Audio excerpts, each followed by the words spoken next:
Hello, everybody. Welcome to Poly Games. I'm your host, Joseph, and today we're going to be talking about a rumor. I know, usually here at Poly Games, we don't like to speculate that much, but I love history so much, and this one involves a subject matter that I am very knowledgeable on. With that being said, the rumor is that the next Battlefield game is going to be taking place during World War One.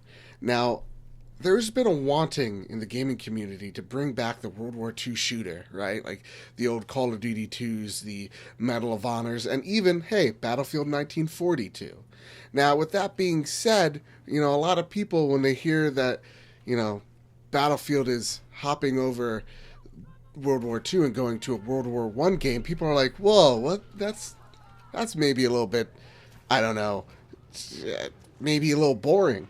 People are just thinking about the famous trench warfare along the France and German border and along Belgium.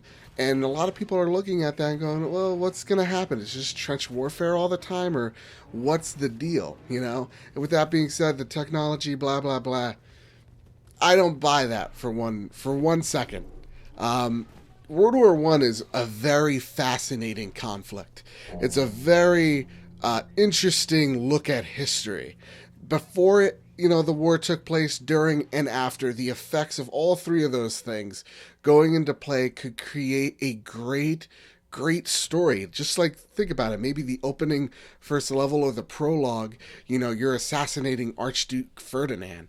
Now you then get to also take the sides of not just the Allies, the France, Britain, the United States. You also can get to look at the German perspective, which you don't get to see a lot of.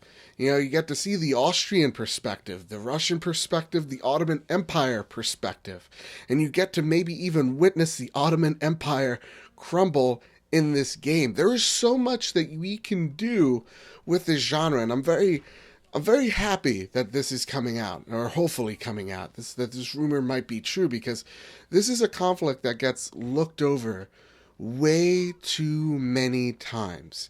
Everybody looks at World War II as the spectacle of all of history, right?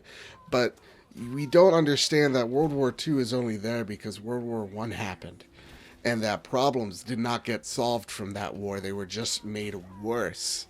And I would love to see, the mesh of old-timey, primitive tanks and horses running up, charging these metal behemoths. I would love to see that. Maybe because I've been playing a lot of Far Cry Primal, I would like to take a look at some more primitive ways of fighting and combat. Mixing some of the more modern elements we see in games today, and then mixing them with more of a old-timey effect. I'm really interested. I think a lot of people are blowing it out of proportions. There's going to be more than just, one front that is the France and German front. We're also going to look at, the Germans and the Russians. We're going to look at the Ottomans. I mean, there's so much more. This is a world war, quote unquote, after all. There's more than just France and Germany that we could take a look at. And I am very much interested in what this game might have to offer if it's the real deal. Now, with that being said, guys, that's it for my little video here. If you enjoyed yourselves, and I really hope you did, please hit that like button, hit the subscribe button. It helps me out, shows me that you care, and share this with your friends if, they're little history buffs as well, or you want to educate them. I don't know. And also, last but not least, we have a podcast called Poly Games. You can check it out every Thursday. We give you the news, and every other week we give you a little roundtable discussion. So with that being said, everybody, enjoy your video, enjoy your day, have a great fucking day.